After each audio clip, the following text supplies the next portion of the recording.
Abarin ka. Me da gabe da ku? Kuna ina da gidana ne.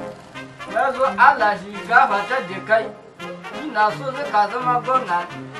Ka faɗa mishi babana ka Boka. Ni dai na ji labarin ka ne. Kuma aka ce ban da zo mana wannan taimakon shiga. Mun zo neman taimako a wurin ka ne. Ina son zama gwamnan garin nan ko ta halin yaya. Ka taimaka duba. Bukatan ku zai biya. Zan kira dan karami aljaninmu. Za ku ji sauran ƙarin bayani daga gare shi.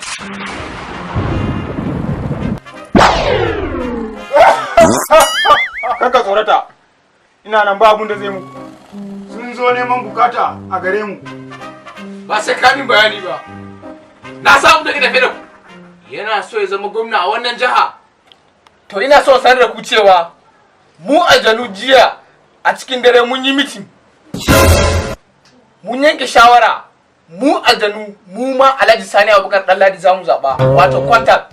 Kuma duk wanda sake dawowa da cewa zai zo nan wurin ya samu nasarar cin wannan gwamna na wannan jiha. Sai mun sha jini shi. Wannan sako ne daga Sani Contact Volunteers Group.